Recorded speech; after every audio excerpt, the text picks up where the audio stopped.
Hi, this is Rob from Intelligent Irrigation LLC, and we're back in Las Vegas. And no, it's not at John Kohler's house, it's at Shawn Grundy's house. So it's beautiful Las Vegas. It's about 90 degrees today, and as you see, we're in a 4x12, and we're actually doing two 4x12s. But in order to do these two 4x12s, we got to bring a water source to the 4x12s, and we're going to put some valves right over there. So we're going to show you where we're going to bring the water source, where we're going to tap in, and how we're going to get it there, and we're going to do that right now.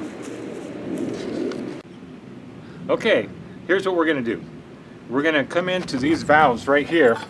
You see, this is where the water comes in. The hot line comes in, and then it feeds these valves. So what we're going to do is we're going to tap into the hot line before it gets to these valves, which is right here, because the hot line runs parallel right here.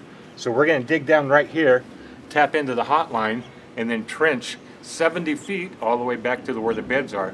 So that's what we're going to do. We're tapping in before the valves, so that way it's a hot line and we can hook valves up in the back there over by the beds. So what we're going to do right now is dig this hole, tap into the hot line, trench all the way back there, and once we get back there, we're ready to lay the PVC into the bed, and when we get that done, we'll be installing the AquaJet. So we're going to get to that right now.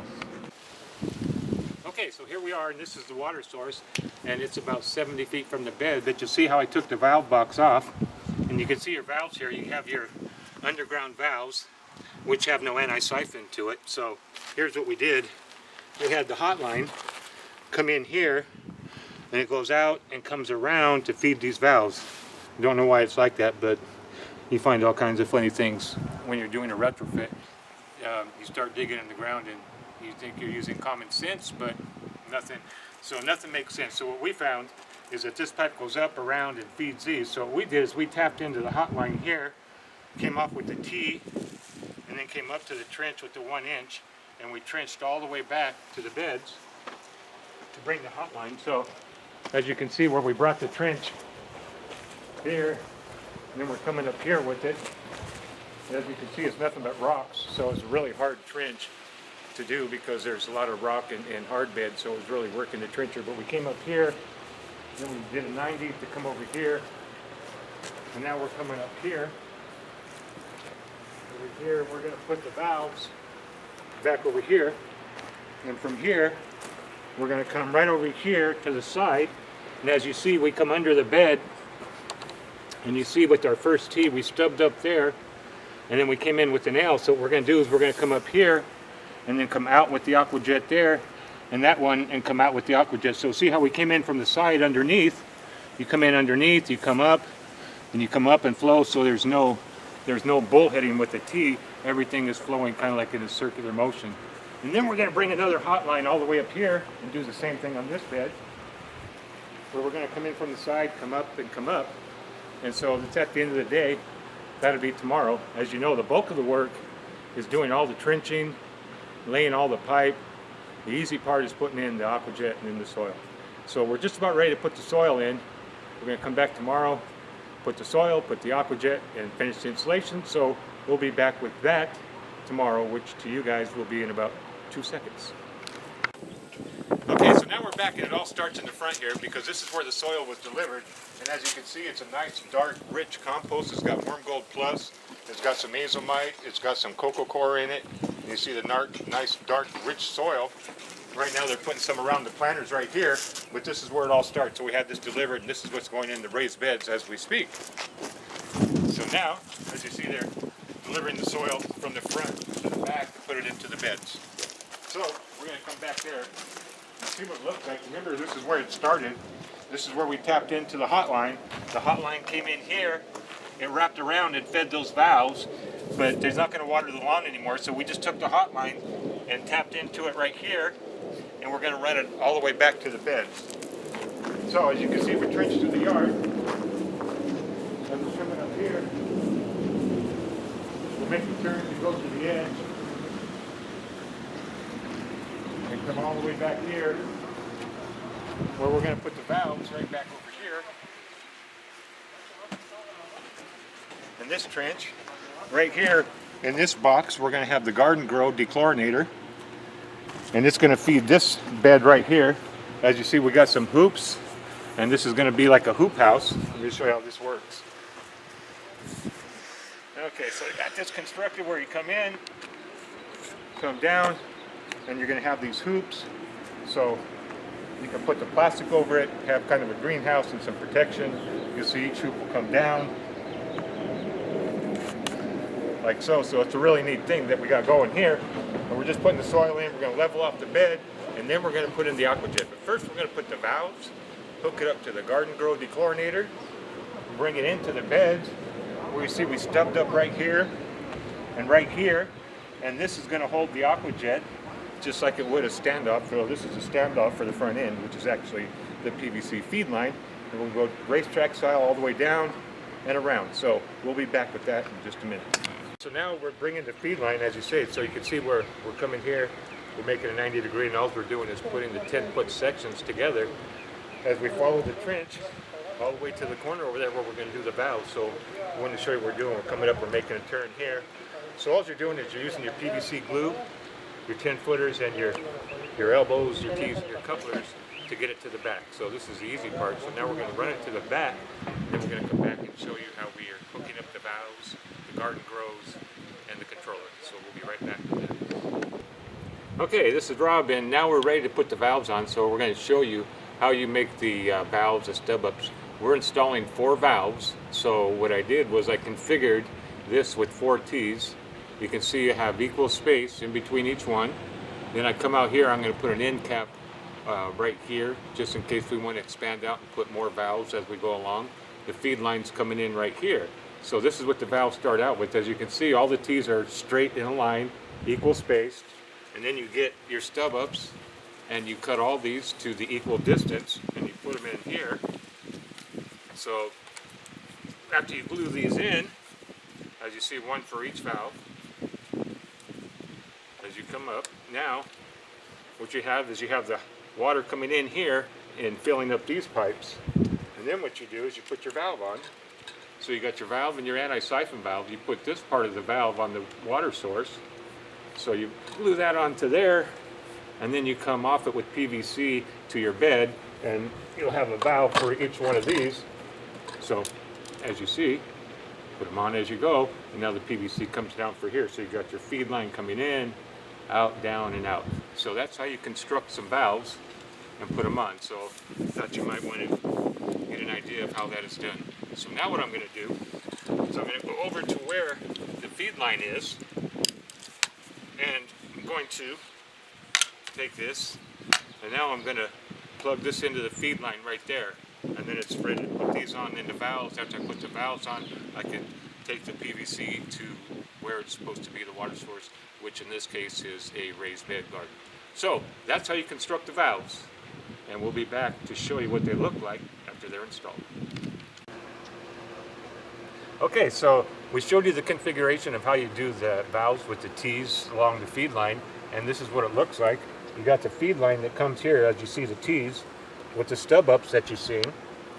Then we put the valves on top, and then we put the filters here, and now the lines, we just connect the feed line where this one runs down into the trench and then goes out to the raised bed, and the same thing's going to be with this one, and then of course this one and this one. But we wanted to show you the configuration of what it looks like. So this is how you put the valves together. You did it, started with the T's, come across, stub up, put the valve on, cut them all the same height so everything looks uniform, and then you come down with the filter and then down into your system. Now if you want to use one filter, you'd have to put it on the hot line right here, so then all the valves are covered. And same with the nutrient feeder. If you have a nutrient feeder, you can put it right there.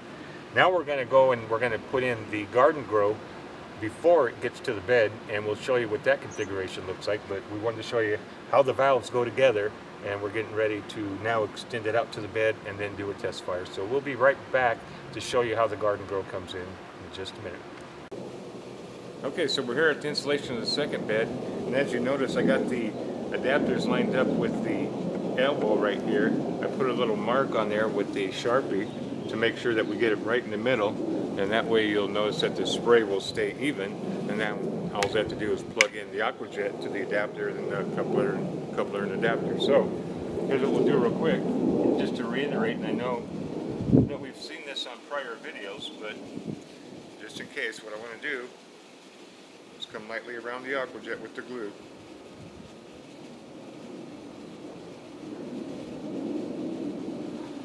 and on the bottom. And then in the coupler, but not on the bottom of the coupler, just on the sides and the top, or the adapter. Just on the sides and the top there. And then it will slide right in, we hope. Just work it in and hold it for 5 seconds.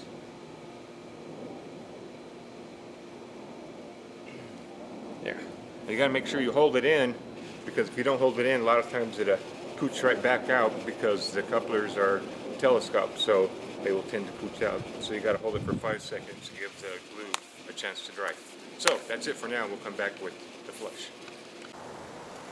Okay, this is Rob, and we're back again, and we're back with Shawn, the homeowner, and he's going to walk us through exactly, how we got to this point and what he's going to plant and any recommendations and things like that. So, Shawn, let's start. First of all, we're in Las Vegas. Yes. And you've been gardening for a while now. And so you found out about the AquaJet how?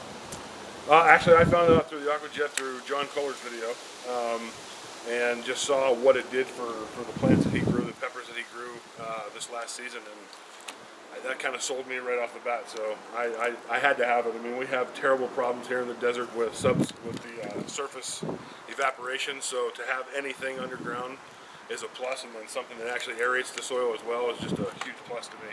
Great, and so you're going to take advantage of the AquaJet cooling off the roots in the hot part of the day. So yes. That means you're going to be watering in the hot part of the day, which is something different than you're really not used to.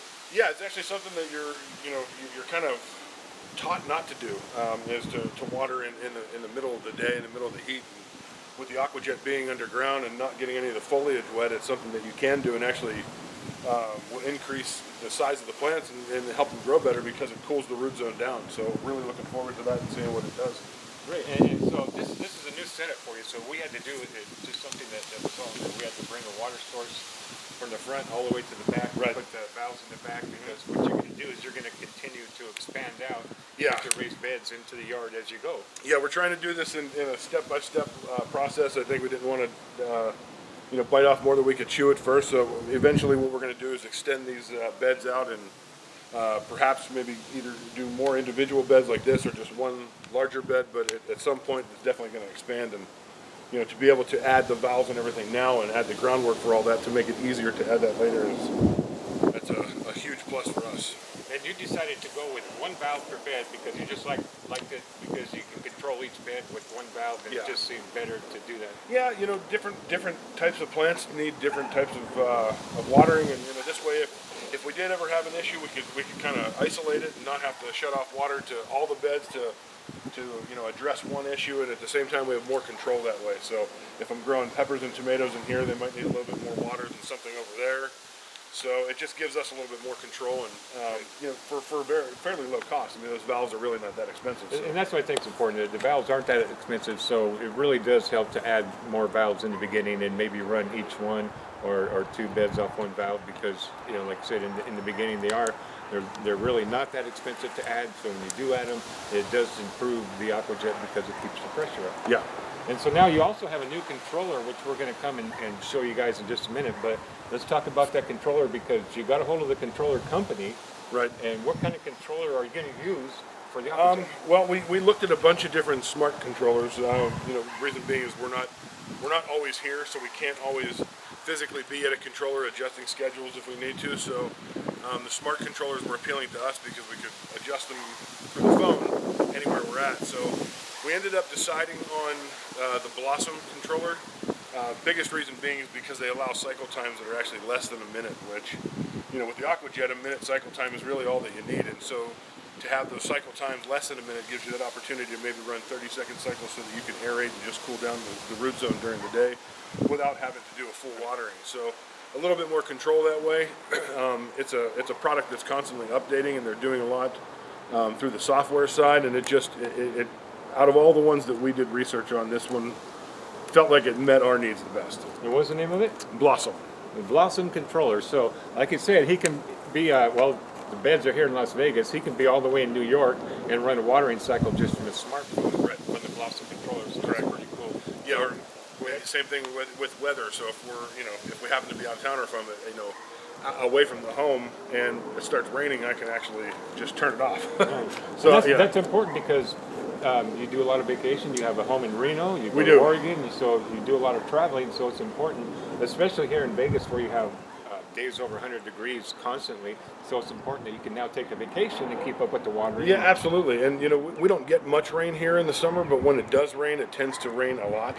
So to water during that same time as it's raining seems a bit silly. It So does. this gives us the opportunity to kind of, you know, turn that watering cycle off if we need to, but at the same time, you know, if we happen to be out of town and we see a heat wave coming through of 110 plus, which is not uncommon here, we can increase the watering times too. So that's great. a So lot of control. And that's really good for the AquaJet because now we got a controller that you can control from your smartphone. You can control the water for less than a minute, which is important because, like Shawn said, you can now run 30-second cycles and multiply your watering and get twice the aeration. So we think that that's a really good deal. So this is the AquaJet installed in this bed. We got it in the other bed. Well, you see that it's up. We're getting ready to test fire that one. And then what we're going to do after that is we're going to cover it up. And what are we going to do then? We're going to button it up. All right. So then we're going to come and button it up. So what we're going to do now is we're going to go to the controller because we got all the valves wired. And we're going to go in the garage, wire up the controller. And we want to take you there next to show you the Blossom controller that's going to be running the AquaJet irrigation system for less than a minute. We'll be right back with that. Okay, so here you have the Blossom controller. Right here you see it's kind of a Wi-Fi that you will control from your smartphone, and Shawn's going to show you how it's controlled in just a minute, but this is how it's wired up. As you can see, this is the back plate. You got your common wires, and then each one of these will run a separate zone. So you come from the controller with your colored wires, zone 1, zone 2, zone 3, zone 4, 5, 6, 7, 8, and your common wires, and that's how you hook it up. And then you plug this in right here, and this will handle the Wi-Fi. So we're going to do that right now, and then we're going to have Shawn come in and show you how it controls with the smartphone. Okay, so here we go. This is the controller. As you see, it's got a blue light. It pulsates green as you're setting it up, but this says it's ready to go, and that's all you see is a light here. But what you see right here are the different zones. So zone 1, zone 2, zone 3, zone 4. So what you do is you take your smartphone, you press whatever zone, or you turn it on right there, configure what you want to configure, you set the time and you set the minutes, but everything is done from the smartphone to the controller. So like I said, you can be halfway across the world and you can run your watering cycles right here. So what Shawn's going to do right now is he's going to take this phone, walk around the yard and set all his zones to his different timing, because he's got the AquaJet, he's got some drip, and he's got some sprinkler heads. So he's got a lot of different times to configure on his whole property. So that's what he's going to do right now. But we wanted to show you what this looks like. So it's something that we think is pretty cool, is this controller times for under a minute up to 30 seconds, and that's good for the AquaJet. So for Rob at Intelligent Irrigation LLC, we're going to end it for this installation in Las Vegas at Shawn's house. We're going to come back in maybe a few months or so when Shawn invites us back to have some of his hardy vegetables with him. But anyhow, this is Rob from Intelligent Irrigation reminding you to water the intelligent way with the AquaJet.